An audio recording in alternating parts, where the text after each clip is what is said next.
Hai guys, welcome back to Oral Chess. Kalau kalian sering melihat Grandmaster dari Prancis, Maxime Vachier-Lagrave memainkan Cecilia Nadrov.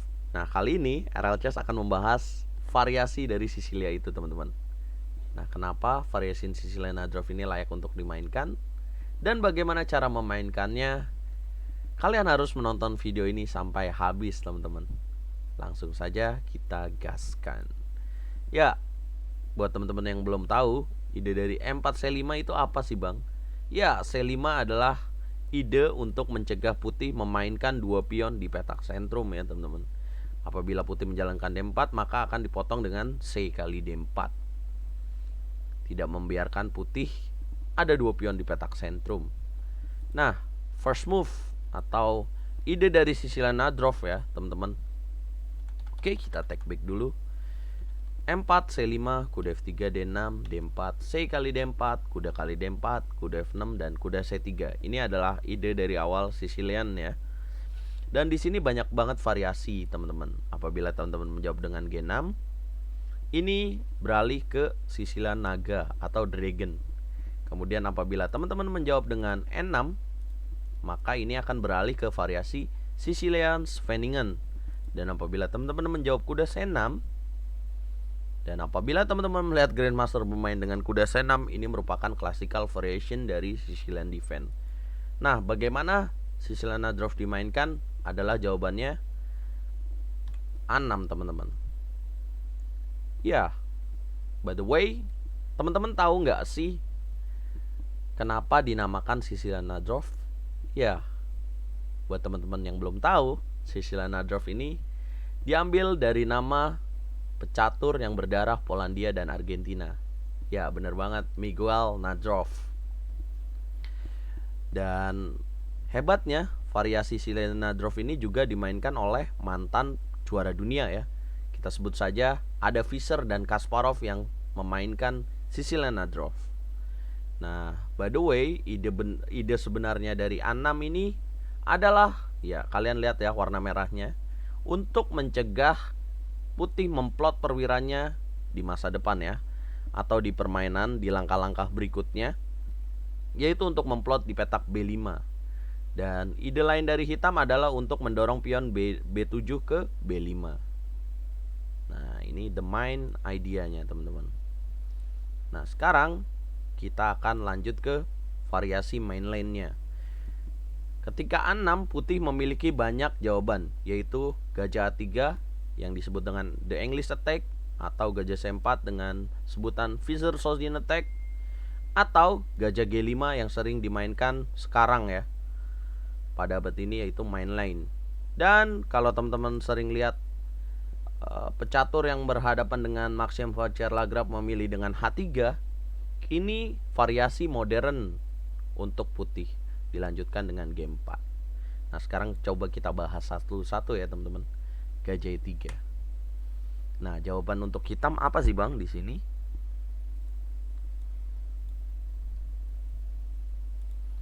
The English attack diambil dari Grandmaster ya, yang menciptakan, yang pertama kali memainkan gajah E3 pada tahun 90-an.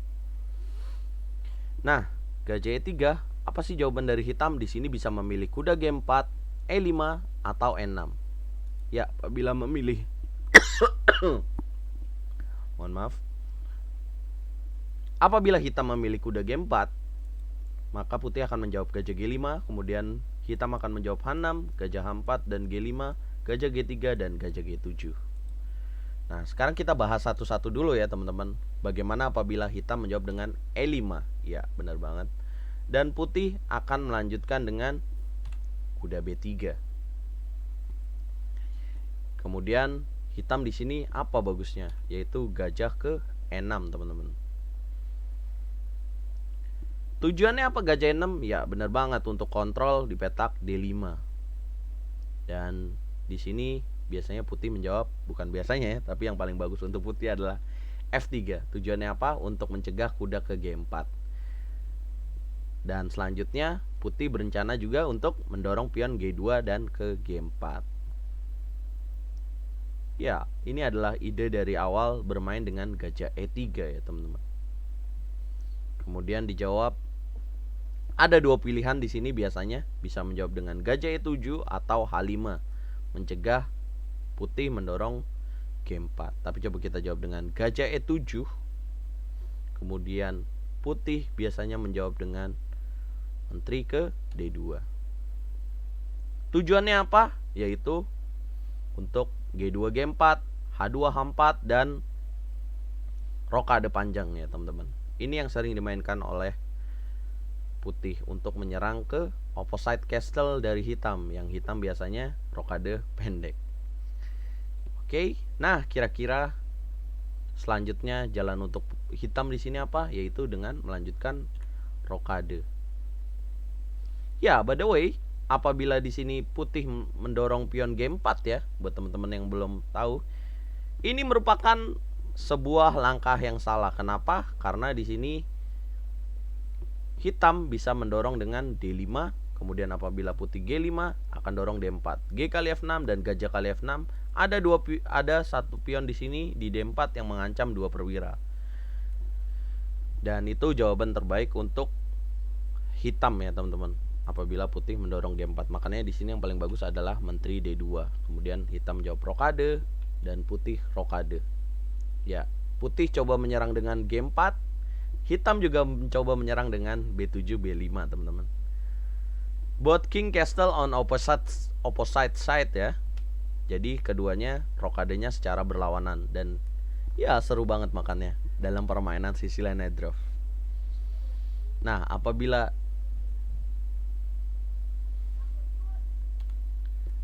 di sini jawaban yang paling bagus untuk hitam adalah kuda B D7. Kemudian G4 dan B5. Ya, saling serang ya. Kemudian G5. Ya, tujuannya apa? Untuk mengambil petak di D5 ya. Kemudian B4. Ya, kalau putih menyerang dengan G5, kalian jangan langsung mundur, tapi kalian bisa mendorong dengan pion B4 ya teman-teman. Nah, di sini jawaban untuk putih bisa kuda E2, kuda 4 dan atau G kali F6. Nah, ini seimbang biasanya. Nah, untuk selanjutnya kalian bisa mencari ya partai-partai Grandmaster dengan variasi seperti ini. Tapi inilah 12 langkah awal dalam fase opening Sicilian Draft variasi The English Attack teman-teman. Oke. Nah, sekarang by the way, oh ya, tadi saya ingin tunjukkan apabila hitam mendorong H5 ya. Saya ingin pastikan tidak terlewat ya. Supaya teman-teman bisa benar-benar paham ya. Dan apabila di sini hitam memilih H5, ya putih akan menjawab dengan kuda D5, kemudian gajah kali D5, E kali D5 dan kuda BD7. Nah, ini adalah the main position ya, yang sering dimainkan dalam partai Grandmaster Elite ya. Biasanya tujuannya adalah untuk mengambil pion di D5 ini nih. Oke. Nah, ini variasi The English Attack teman-teman. Kalau teman-teman kurang paham, kalian bisa putar kembali, coba ulang, coba rewind, dan sebisa mungkin saya menjelaskan secara detail ya teman-teman. Ini ide awal dari The Sicilian Draft. Nah, sekarang kita next ke mainline ya, yang sering kita temukan juga, yaitu variasi gajah G5. M4, C5, kuda F3, D6, D4, C kali D4, kuda kali D4, kuda F6, kuda C3, dan jangan lupa A6 Sicilian Draft. Kemudian gajah G5. Kalau tadi kita ngebahas gajah E3, nah sekarang bagaimana kalau putih menjalankan gajah G5? Kira-kira jawaban yang paling tepat untuk hitam apa teman-teman? Di sini ada dua pilihan ya. Sorry, ada tiga pilihan, yaitu E6, E5, atau kuda B D7. Nah, coba kita satu-satu bahas ya. Dan di sini E6. Nah, apabila teman-teman memilih E5, di sini putih akan menjawab kuda E5 ya, kuda F5 ya biasanya. Tapi saya sarankan teman-teman bermain dengan E6 aja.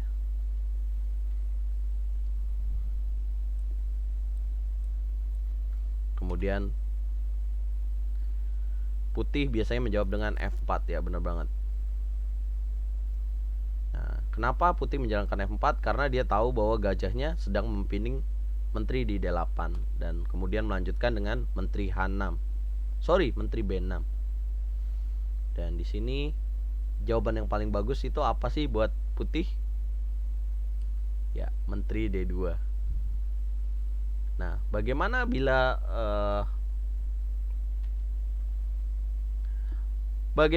putih menjawab kuda B3 ya? Kira-kira jawaban yang paling bagus buat hitam apa sih? Nah, apabila menjawab kuda B D3, hitam bagusnya menjawab dengan kuda B D7. Kemudian menteri balik ke C7 dan mendorong pion B5. Nah, sekarang jawaban yang paling bagus buat putih adalah menteri D2, teman-teman. Kemudian melanjutkan menteri kali B2, benteng B1. Ya, putih memang sacrifice pawn on B2 ya. Memang benar-benar dia memberikan pion di B2, tapi ada kompensasi yang ingin dia dapatkan. Kemudian hitam menteri A3, dan jawaban yang paling bagus untuk hitam ya makan pion di B2, dan kita akan lihat bagaimana nih. Dan biasanya putih di sini mendorong E5. Dan D kali E5.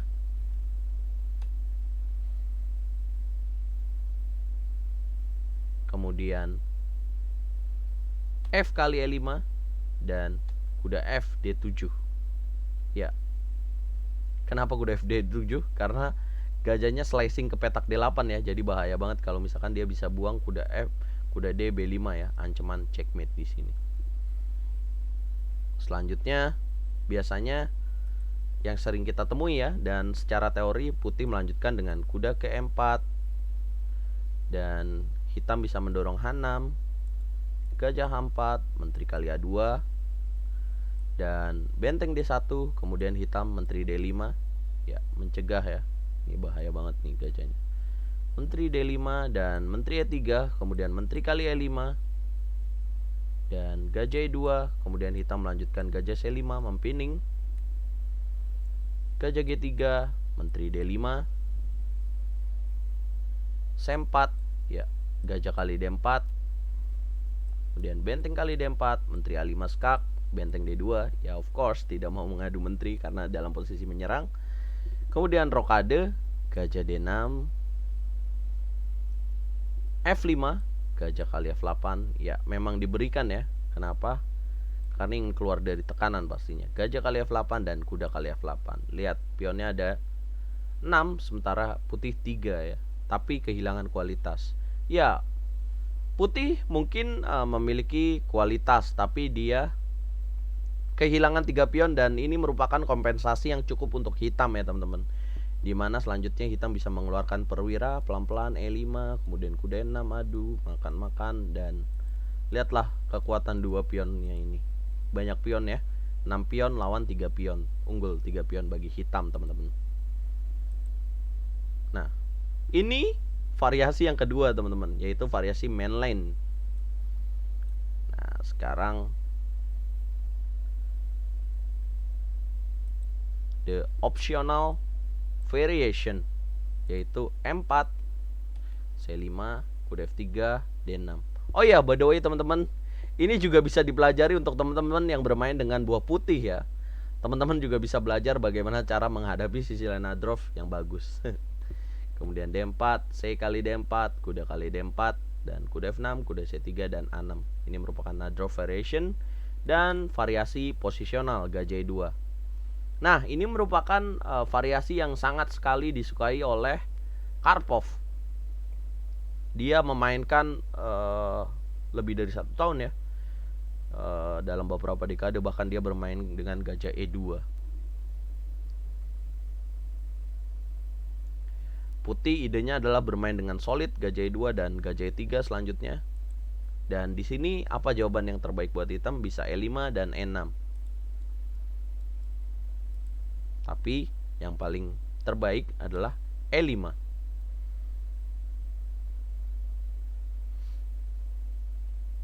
Dan bagaimana apabila hitam bermain dengan E6 ya teman-teman? Nah, coba kita bahas dulu yang variasi E6. Kemudian putih melanjutkan dengan rokade, kuda C6, gajah E3, gajah E7, F4, rokade, dan menteri S1. Ya, tujuannya adalah untuk menteri ke G3. kuda kali D4, gajah kali D4, dan B5. Nah, ini biasanya dimainkan.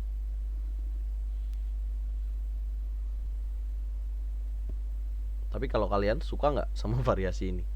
Nah, coba kita ngebahas yang variasi E5 ya teman-teman. Balik lagi, kalau tadi E6 dan sekarang E5. Kemudian melanjutkan kuda B3, gajah E7, rokade, gajah E3, dan gajah E6. Ya, gajah E3 ya tetap nggak bisa diancam kuda G4 ya, karena ada gajah E2 di sana. Dan gajah E6, menteri D3, dan kuda BD7, dan kuda D5. Ya, memplot kudanya di petak D5 duluan. Ya, tujuan dari kuda D5 selain memplot kudanya apalagi ya teman-teman, yaitu untuk mendorong pion C4 ya. Menguatkan kuda di petak D5. Karena apa? Karena square di petak D5 bagi pemain Sisilia itu sangat penting ya teman-teman, bagi putih dan hitam. Nah, kira-kira melanjutkan dengan apa nih hitam? Yaitu gajah kali D5, E kali D5, kuda E8. Nah, kalau kalian lihat kuda E8 nih mungkin terlihat strange ya, atau aneh. Tapi tujuan dari kuda E8 ini sangat logik. Kenapa? Tujuannya adalah untuk F5 dan bisa juga dengan G6, gajah F6, dan gajah G7. Nah, inilah yang biasanya dimainkan oleh hitam Sisilia Nadrov teman-teman. Oke. Break dulu. Dan ada iklan dulu. Nah, kita lanjut. Ini merupakan variasi dari positional variation ya teman-teman. Ini biasanya yang dijalankan oleh hitam. Nah, untuk selanjutnya teman-teman bisa melihat partai-partai dari Karpov ketika berhadapan dengan Sisilia Nadrov, atau teman-teman yang sebagai pemain hitam bisa cari partai yang menang buat hitam teman-teman. Tapi inilah bagian awal dalam Sisilia Nadrov teman-teman. Variasi positional. Nah, sekarang kita bahas the Fischer-Sozin attack ya.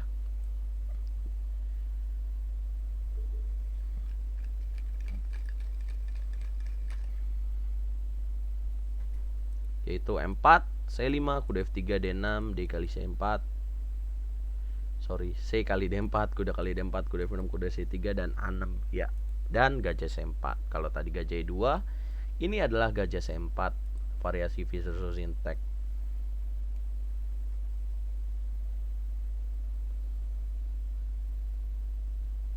Nah, ini kenapa dinamakan Fischer-Sozin attack? Ya bener banget. Ketika kita menyebut nama Fischer, ya karena dia pernah memainkan variasi ini ketika berhadapan dengan Sisilia Nadrov. Dan ini extremely dangerous weapon ya kalau bahasa Inggrisnya. Ini sangat berbahaya banget variasi ini untuk pemain Sisilia Nadrov. Nah, kira-kira bagaimana ini menjawabnya? Yaitu E6 dan gajah B3. Ya, kita tahu bahwa kekuatan gajah C4 adalah untuk mengincar petak F7 ya. Makanya kita menstop dengan E6, walaupun ada variasi juga yang menjawab dengan E5. Tapi kalau menurut saya bagusnya hitam menjawab dengan E6. Kemudian gajah B3 dan B5. Ya. Untuk B4 menjatuhkan pion di E4. Kemudian rokade, gajah E7, menteri F3, coba dorong E5 dan dijawab menteri B6. Apabila dorong E5, dia akan menjawab dengan gajah B7.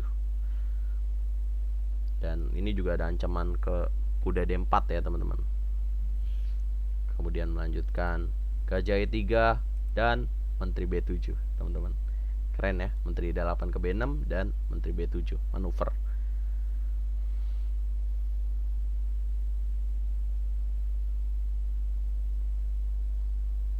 Selain menghindari dari pinning, menteri B7 ini juga mencegah putih untuk mendorong E5 teman-teman. Kemudian menteri B3 dan B4. Ya teman-teman jangan buru-buru rokade ya. Kalau teman-teman di sini memilih rokade, ini jadi santapan buat pemain putih karena dia akan menjalankan gajah H6. Karena di sini yang paling bagus adalah B4. Apabila menteri kali G7, benteng G8, 1 perwira jatuh ya di petak C3. Nah, sekarang jawaban dari putih adalah kuda 4 ya. Kemudian kuda BD7 jawaban dari hitam. Kenapa nggak ngambil menteri kali 4 bang? Ya kalau nggak teman-teman ngambil pion ya, di sini ada kuda B6 ancamannya. Makanya jangan buru-buru ketika ngelihat pion gratis, tapi kita harus hati-hati juga. Ide dari putih. Kemudian kuda 4 dan kuda B7 jaga dulu dan dijaga F3. Kemudian baru rokade. Ya tetap nggak mau makan pion G7 ya tadi karena ada benteng G8 dan bisa menteri kali 4. Rokade.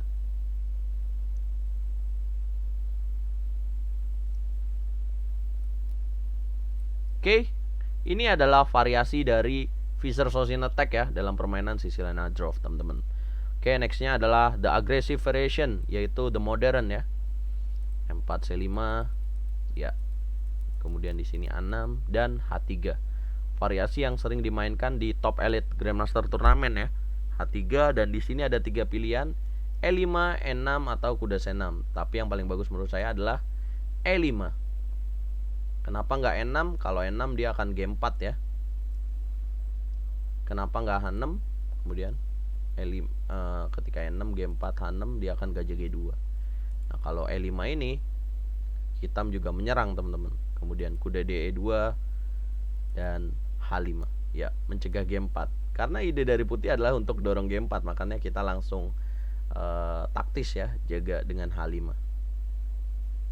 Jadi tidak membiarkan putih ke G4. Kemudian gajah G5, gajah E6, gajah kali F6, menteri kali F6, kuda D5 dan menteri D8.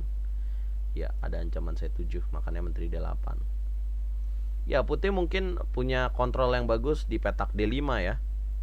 Tapi hitam di sini punya sepasang gajah dan bisa melanjutkan dengan kuda D7, kemudian G6 dan gajah G7, kemudian rokade. Kemudian bisa mendorong F5. Jadi compensation enough ya, maksudnya kompensasi yang seimbang lah buat hitam di sini dan ini layak banget dimainkan. Nah ini adalah variasi dari aggressive variationnya H3. Ini jawaban yang paling bagus untuk hitam teman-teman. Nah saya ingin tunjukkan juga other option for white ya, atau pilihan lain untuk putih di sini teman-teman, yaitu biasanya juga ketika A6 ada yang memilih A4. Nah ini one of the most popular sideline nowadays ya. Maksudnya ini jadi pilihan yang terbaik juga buat putih di era masa sekarang. Maksudnya sering juga dimainkan di fase saat ini, teman-teman. Kemudian di sini hitam baiknya menjawab dengan E5, kuda F3, gajah E7, gajah G5 dan gajah E6. Ya. Dan ini masih sama dengan dan hitam bisa melanjutkan dengan kuda BD7, kuda C5 atau kuda C6, kemudian menteri B6. Tapi ini playable banget buat hitam, belum ada masalah. Nah, conclusionnya apa? Jadi untuk